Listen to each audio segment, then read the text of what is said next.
Hello everyone, मैं राजेश भंडारी आप सबका स्वागत करता हूं अपने चैनल इलेक्ट्रिकल अड्डा में।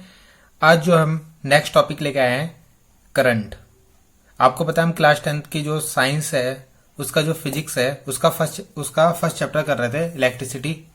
ठीक, तो उसमें कल हमने जो टॉपिक पढ़ा था वो हमने पढ़ा था चार्ज के बारे में। तो आपको पता है चार्ज हमने पढ़े थे, जो वो दो तरीके के चार्ज होते हैं हमारे पास, एक पॉजिटिव और एक नेगेटिव। पॉजिटिव मतलब प्रोटॉन और नेगेटिव मतलब इलेक्ट्रॉन। ठीक है, तो आज हमें करंट के बारे में पढ़ना है। तो जो करंट होता है वो चार्ज से ही आपका बनता है। ठीक, तो अगर आप करंट का फॉर्मूला देखो तो आई इक्वल टू क्या होता है, क्यू अपॉन टी। ठीक है, आई यहां पे क्या है, करंट। क्यू यहां पे क्या है आपका, चार्ज। क्या है, चार्ज। और टी यहां पे क्या है, टाइम। तो यहां से आपका जो फॉर्मूला डेफिनेशन बनती है, the rate of flow of charge.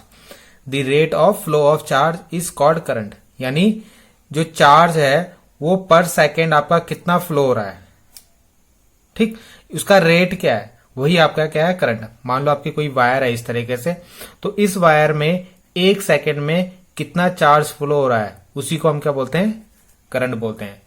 ठीक है, रेट का मतलब है टाइम। टाइम के साथ वो कितना चार्ज, उसके साथ कितना चार्ज उसमें फ्लो हो रहा है। अब चार्ज आपका क्या हो सकता है, पॉजिटिव भी हो सकता है और नेगेटिव भी हो सकता है। यानी प्रोटॉन भी हो सकता है और नेगेटिव भी हो सकते हैं, मतलब इलेक्ट्रॉन भी हो सकते हैं। ठीक है, मगर जो हम डेफिनेशन पढ़ते हैं, मतलब जब हम देखेंगे तो हम ज्यादातर जो आपकी करंट होती है वो इलेक्ट्रॉन्स के कारण फ्लो होती है। यानी नेगेटिव चार्ज के कारण जो करंट फ्लो होती है वो आपकी क्या होती है, उसी को हम क्या बोलते हैं, करंट कहते हैं। ठीक, तो अगर हम डायग्राम बनाए कोई, तो आपको पता है जैसे अगर मैं कोई यहाँ पे डायग्राम बनाता हूँ, छोटा सा डायग्राम बना लेता हूँ। मान लो ये आपका एक बल्ब है। ठीक है, ये हमने एक बल्ब लगाया और यहां से हमने एक बैटरी लगाई। ठीक, तो बैटरी का ये प्लस हो गया और ये माइनस हो गया। तो आपको यहां पे ये याद रखना है कि नेगेटिव से जो होते हैं इलेक्ट्रॉन निकलते हैं। ठीक है, इलेक्ट्रॉन जो होंगे नेगेटिव से चलते हैं ऐसे की तरफ, नेगेटिव से प्लस की तरफ। और जो करंट होती है वो चलती है कहां, प्लस से माइनस की तरफ। ठीक है, ये जो करंट होगी हो जाएगी प्लस से माइनस की तरफ।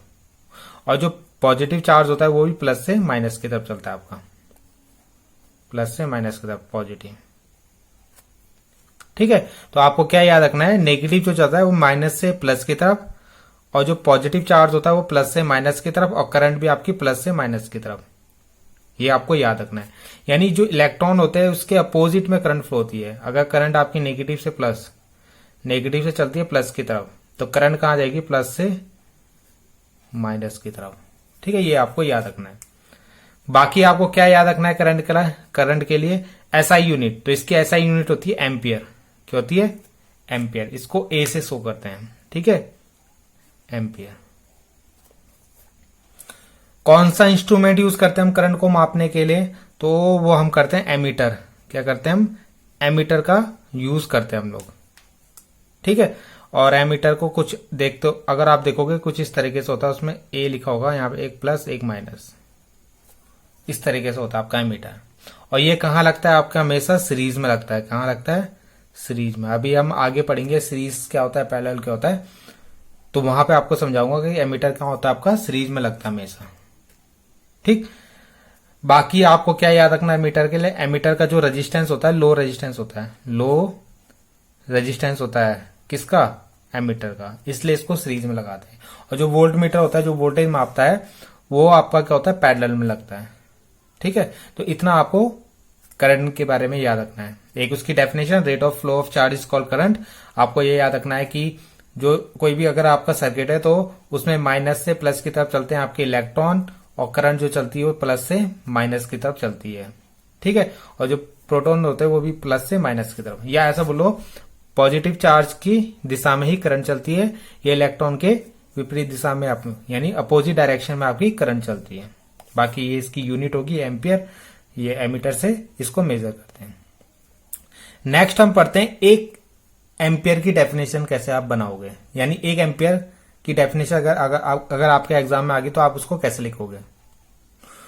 तो एक एम्पियर की डेफिनेशन आपकी बहुत सिंपल है। तो आप क्या करोगे, जो आपने अपने फॉर्मूला लिखा है equal to Q upon T. ठीक है, तो आपको एक एम्पियर करंट कब मिलेगी, यानी यहाँ पे वन एम्पियर कब आएगा, जब आपका चार्ज कितना फ्लो होगा, 1 कूलम, और कितने सेकंड में, 1 सेकंड में। तो आपका जो करंट होगा वो कितना होगा, 1 एम्पियर होगा। ठीक है, तो यही हमने लिखा हुआ 1 ampere current is said to flow in a conductor, यानी किसी भी अगर वायर में अगर आपका 1 एम्पियर करंट फ्लो हो रहा है, इफ कैसे फ्लो होगा, 1 कूलाम चार्ज, यानी अगर इसमें 1 कूलाम चार्ज होगा, ठीक है, 1 coulomb charge flow through it every second, यानी 1 सेकेंड में अगर इस वायर में 1 कूलाम चार्ज फ्लो हो रहा है तो वहां पे जो करंट होगी वो कितनी होगी, 1 एम्पियर। ठीक है, तो इस तरीके से आप 1 एम्पियर की डेफिनेशन बना सकते हो। तो आई होप आपको ये समझ में आया होगा, सिंपल टॉपिक था करंट के बारे में, जो भी इंपॉर्टेंट पॉइंट थे मैंने आपको समझा दिया। Thank you.